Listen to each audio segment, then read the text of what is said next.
My husband suddenly filed for divorce, saying that I was a useless wife, and left me for a younger mistress. He was sure I wouldn't make it without him. I just smiled. Now he calls me 20 times a day. My husband James of 15 years handed me divorce papers yesterday, calling me a useless wife before telling me he's moving in with his mistress. He was so confident I'd fall apart without him. I'm still in shock, but I need to get this off my chest. I should have seen it coming. Looking back, the signs were there, but you never want to believe the person you've built your whole life with could change so drastically. Or maybe they were always like that, and you just didn't want to see it. It started with small things. James got really into fitness about 8 months ago, started going to F45 every morning at 5 a.m., bought all new clothes from Lululemon, and was constantly checking his Apple Watch stats. I was happy for him. We're not getting any younger, and health is important. He even got me a Peloton for Christmas, though he made sure to remind me every week how much it cost, and how I barely used it. Then came the late nights at work, the weird texts he'd quickly hide when I walked by, the new cologne from Sephora that he got as a free sample. He started making comments about how I should put more effort into my appearance, suggesting I try those viral skincare products from TikTok or get Botox like everyone else. Mind you, I take care of myself just fine. I'm just not interested in dropping hundreds on La Mer creams or whatever's trending on Instagram. Yesterday I was folding laundry when I found a receipt from Tiffany & Co. in his pocket. We're not rich. We shop at Target and drive a 2018 Honda. A Tiffany receipt set off major alarm bells. When I checked our joint account, I nearly had a heart attack. There were multiple withdrawals to an account I didn't recognize, and our savings had been slowly draining over the past 6 months. I waited until he got home, receipt in hand. Instead of the usual excuses or gaslighting I expected, he just laughed. Actually laughed. Then he went to his home office, came back with an envelope, and tossed it on our coffee table. I was going to wait until the weekend, but since you're being nosy, here you go, he said, smirking like he just won something. My lawyer says it's a considering you've contributed basically nothing to this marriage. I sat there, staring at the divorce papers, while he continued talking about how his new girlfriend Aurora actually takes care of herself and has ambition. Apparently she's some fitness influencer he met at F45. She has 50,000 followers on Instagram and is going places. Meanwhile, I'm just the wife who supported him through his early career, handled all our housework, and put my own ambitions on hold because he said his job should come first. The worst part? He's been planning this for months. He already has an apartment with her in one of those luxury complexes downtown. The Tiffany receipt? A promise ring. He actually used our joint savings to buy his mistress jewelry. Let's be realistic, he said. You can barely work the Netflix app without my help. You'll be calling me within a week, begging to work things out. I'm actually doing you a favor, teaching you to finally grow up. I didn't cry. I didn't scream. I just sat there, watching him pack his suitcase with all his expensive new clothes.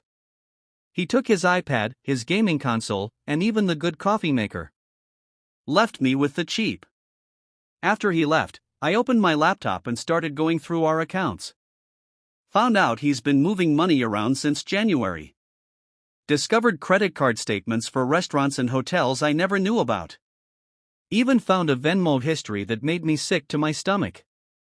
I called my sister Vivian and she came right over. We stayed up all night, going through papers and making lists. This morning, I called in sick to work and made an appointment with a divorce attorney.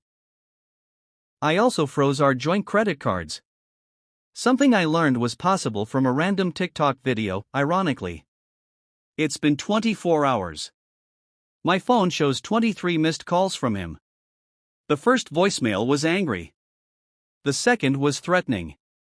By the 10th, he was practically begging me to talk about this rationally. First update. Thank you everyone for the support on my last post. Still trying to process everything, but some things have happened that I need to get off my chest. I've spent the last week staying at my sister Vivian's place. Been sleeping on her couch, actually. She has a kid and the guest room is full of toys. Not complaining, though. Beats being alone in that house right now. The first reality check hit when I tried to order something on Amazon. My card got declined for a $30 purchase. Called the bank, and that's when things started unraveling. Turns out James had been moving money around. Not huge amounts that would have caught my attention, but steady transfers of $200 to $300 every couple weeks. Always labeled things like car maintenance or home repairs. Real basic stuff that I wouldn't question. Looking at it now, I feel kind of stupid. We've had separate accounts since we got married. His idea said it was more practical. But I trusted him with the joint savings. That's where most of my paychecks went. Building our future, he called it. Yeah, right. Found out he's been taking Aurora to all these fancy places. Not super expensive, but definitely more than we usually spend. Like that new fusion restaurant downtown where appetizers are $15 each. Meanwhile, he'd complain when I'd spend $50 at Target on household stuff we actually needed. The weird part? When I was going through our papers, amazing how much stuff you accumulate in 15 years, I found receipts from places I've never been to. Small things. Coffee shops near her apartment. Movie tickets from dates I wasn't on. He wasn't even trying to hide them well. Just stuck them in a drawer with. The Tiffany receipt? A promise ring. He actually used our joint savings to buy his mistress jewelry. Let's be realistic, he said. You can barely work the Netflix app without my help. You'll be calling me within a week, begging to work things out. I'm actually doing you a favor, teaching you to finally grow up. I didn't cry. I didn't scream. I just sat there, watching him pack his suitcase with all his expensive new clothes. He took his iPad, his gaming console, and even the good coffee maker. Left me with the cheap. After he left, I opened my laptop and started going through our accounts. Found out he's been moving money around since January. Discovered credit card statements for restaurants and hotels I never knew about. Even found a Venmo history that made me sick to my stomach. I called my sister Vivian and she came right over. We stayed up all night, going through papers and making lists. This morning, I called in sick to work and made an appointment with a divorce attorney. I also froze our joint credit cards. Something I learned was possible from a random TikTok video, ironically. It's been 24 hours. My phone shows 23 missed calls from him. The first voicemail was angry. The second was threatening. By the 10th, he was practically begging me to talk about this rationally. First update. Thank you everyone for the support on my last post. Still trying to process everything, but some things have happened that I need to get off my chest. I've spent the last week staying at my sister Vivian's place. Been sleeping on her couch, actually. She has a kid and the guest room is full of toys. Not complaining, though. Beats being alone in that house right now. The first reality check hit when I tried to order something on Amazon. My card got declined for a $30 purchase. Called the bank, and that's when things started unraveling. Turns out James had been moving money around.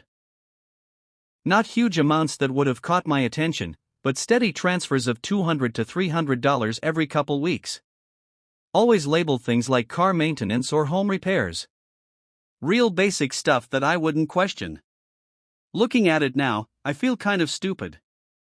We've had separate accounts since we got married. His idea said it was more practical. But I trusted him with the joint savings. That's where most of my paychecks went. Building our future, he called it. Yeah, right. Found out he's been taking Aurora to all these fancy places. Not super expensive, but definitely more than we usually spend. Like that new fusion restaurant downtown where appetizers are $15 each. Meanwhile, he'd complain when I'd spend $50 at Target on household stuff we actually needed. The weird part? When I was going through our papers, amazing how much stuff you accumulate in 15 years, I found receipts from places I've never been to. Small things. Coffee shops near her apartment. Movie tickets from dates I wasn't on. He wasn't even trying to hide them well. Just stuck them in a drawer with. It started when I finally landed a job at a local company. Nothing fancy. Basic customer service stuff. 16-hour. But here's the thing. The office is in the same building as one of James's biggest clients. You know, the ones he's always trying to impress. I didn't plan this, just saw the job on Indeed and applied. First day at work, guess who I run into in the elevator? James, wearing his important meeting suit. The one he maxed out our Nordstrom card for, with Aurora trailing behind him like a lost puppy. His face when he saw me in work clothes, carrying my new laptop bag. Priceless. Aurora just stood there awkwardly, probably wondering why her successful boyfriend suddenly looked like he'd seen a ghost. But here's where it gets good. Remember how James always handled our finances because I was too scattered to understand them? Turns out my new manager Matthew actually likes how detail-orientated I am. Asked me to help organize some spreadsheets for the office. While I was learning Excel. Thanks, YouTube tutorials. I started applying those same skills to organizing all the evidence of James's financial shenanigans. The best part? I didn't have to do anything dramatic. Just handed over my neatly organized folders of bank statements, credit card bills, and screenshots to my divorce attorney. She actually smiled when she saw how thorough I'd been. "This is perfect," she said. "We won't even need to hire a forensic accountant." James found out about this during our first mediation meeting. He showed up all confident, probably expecting me to be a mess. Instead, he walked into a room where I had printed copies of every shady transaction he'd made in the last year, including the charges from hotels near Aurora's apartment that he claimed were business meetings. His face when the mediator started going through the evidence? Better than any revenge I could have planned.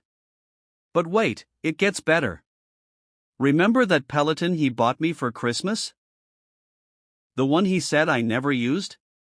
I finally logged into the account last week. Guess what I found? Workout history showing him and Aurora using it together. At our house.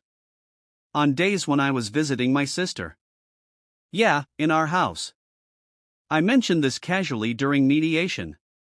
Just slid the printed activity log across the table. James actually stuttered trying to explain that one. The real karma hit when Aurora finally realized James isn't as wealthy as he pretended to be. Apparently, she found out he's still paying off that Tiffany promise ring. Which, by the way, wasn't even from the actual Tiffany store. Found the receipt? It's from one of those lookalike websites. How do I know this? Well, Aurora did something interesting. She messaged me on Instagram. But instead of the usual, "we need to talk" drama, she sent screenshots. Lots of screenshots. Messages where James promised to buy her a car. With what money, dude? Conversations about moving into a luxury apartment that he definitely can't afford. Even some choice comments about me that, well, let's just say they're going to be interesting additions to our divorce proceedings. "I thought you should see who he really is," she wrote. "I'm done being part of his lies." I didn't respond. Just forwarded everything to my attorney. Professional revenge is so much better than drama. The cherry on top? James' mom called me yesterday. Turns out she's been watching this whole thing unfold in our small town's gossip circle. She apologized for enabling his behavior all these years, and then dropped a bombshell. James got fired from his job. Not because of me. Apparently, he'd been inflating his expense reports for months. All those fancy dates with Aurora? He was charging them to his company card. I'm not going to lie. Part of me wanted to post all this on Facebook. Share the screenshots. Make him feel as humiliated as I did when he called me useless. But you know what? I didn't have to. He's doing a perfect job of destroying his own reputation all by himself. Instead, I focused on making my new little studio apartment feel like home. Bought some plants from Home Depot. They're still alive. Figured out how to mount a TV by myself. YouTube is amazing. And even started learning to cook properly. Turns out I'm not actually hopeless in the kitchen like James always said. The best revenge? When he created yet another new Instagram account to message me, I didn't even feel angry. Just marked it as spam and went back to watching my YouTube cooking tutorial. Third update. Remember how I mentioned James got fired for expense report fraud? That was just the beginning. It started last Tuesday when I was getting coffee at Starbucks before work. I overheard two guys at the next table talking about someone who got caught charging personal expenses to company accounts. Didn't think much of it until I heard James' name. Turns out he hadn't just been charging those dates with Aurora to his company card. He'd been running the scheme at his last 3 jobs. How do I know? Because Aurora, of all people, started talking. And not just to me. To everyone. See, after James got fired, he couldn't keep up with all the promises he'd made to her. No more fancy dinners at Cheesecake Factory. No more shopping sprees at Lululemon. No more weekend trips to nearby cities. The final straw? He couldn't make the payments on that fake Tiffany ring. Yes, still can't believe he bought a knockoff. Aurora didn't just get mad. She got methodical. Remember all those expense reports James was faking? She had photos. Lots of photos. Apparently, he used to brag to her about how clever he was, showing her all his tricks for gaming the system. She'd saved everything in her Google Photos, thinking it was impressive that her boyfriend was so smart with money. Last week, she made a TikTok. Nothing dramatic. Just a story time about dating a guy who turned out to be a fraud. Didn't use names, but included glimpses of those receipts. The video went viral in our local circle. James's old co-workers recognized the expense report format. Meanwhile, I had my own little victory.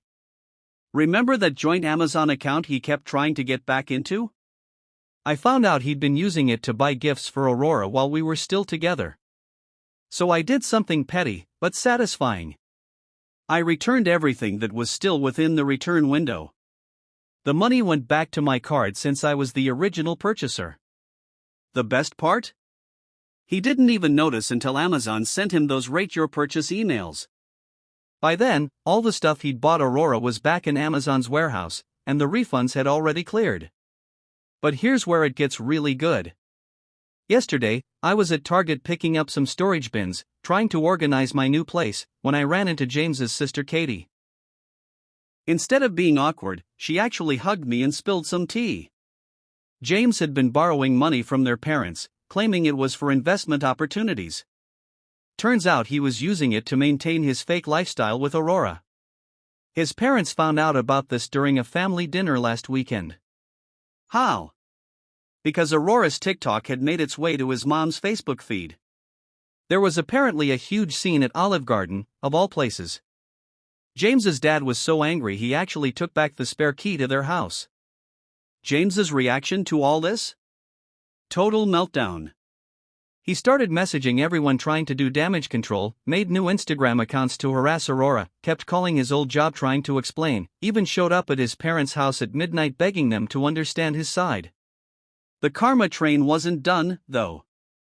Remember how he always insisted on managing our shared cloud storage because I was too disorganized? Well, I finally logged into it last week to download some old photos. Found a folder full of screenshots of his conversations with Aurora from when they first started dating, including some choice messages about their plans for after he left me.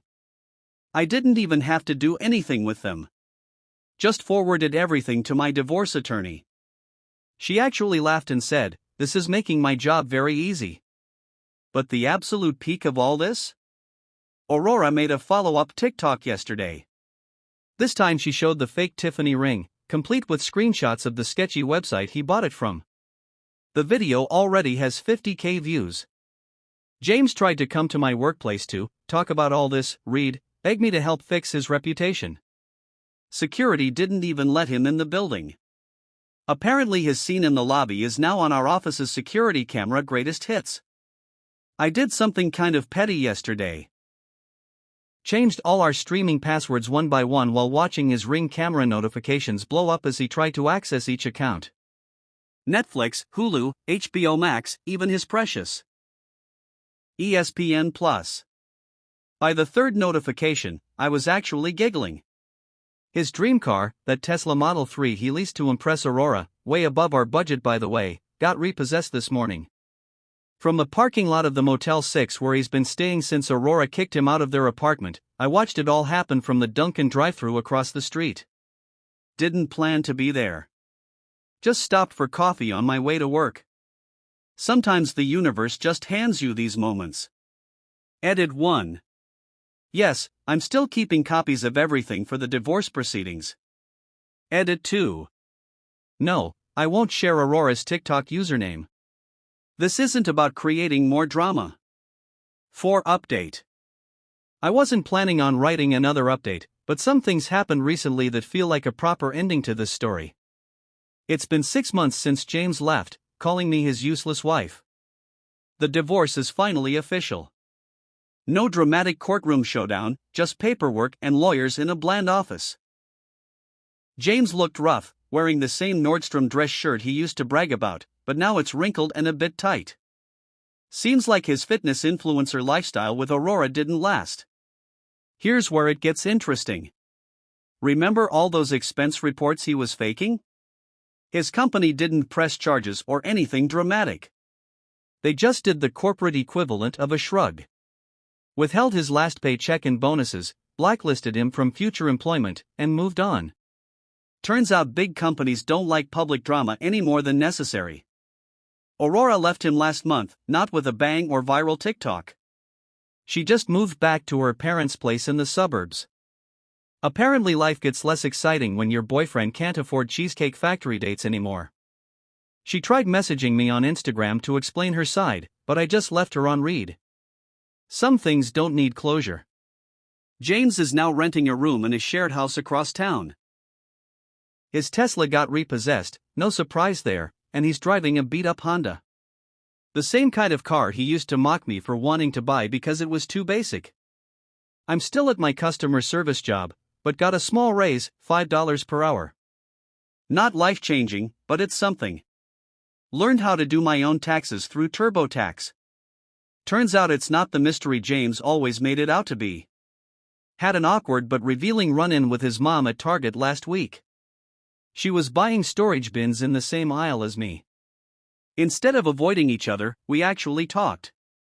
She told me James tried to borrow money from them, but they refused. He needs to grow up, she said, then helped me pick out some cheap but nice-looking throw pillows for my studio apartment. The apartment's finally feeling like home. Got some plants from Home Depot, 2 out of 3 are still alive, learned to cook basic meals through HelloFresh, and started going to Planet Fitness on weekends. Nothing fancy, just normal life stuff. James still tries to contact me through new Instagram accounts, usually when he's been drinking. Mostly stuff like, "You'll regret this," or "You can't make it without me." I just block and delete. The funny part?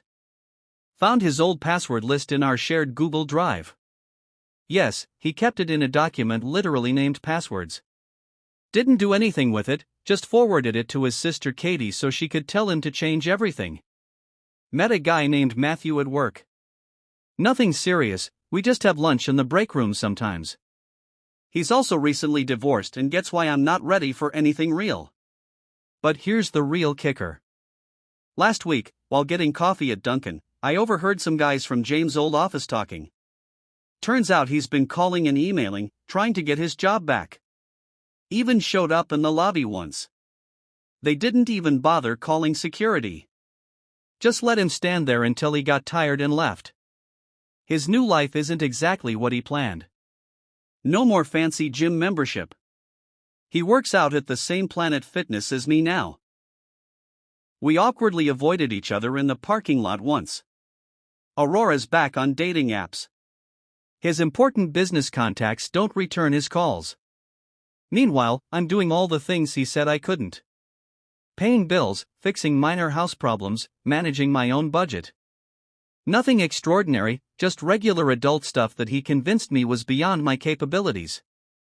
Found our old wedding photos while cleaning last weekend. That girl in the photos, trying so hard to be what he wanted. I barely recognize her now. The most satisfying moment wasn't some big revenge scene. It was yesterday, at the bank, depositing my paycheck. Yes, I still like doing it in person. The teller was the same one who helped me open my own account 6 months ago, when I was shaking and scared. She smiled and said, "You look happier." And you know what? I am.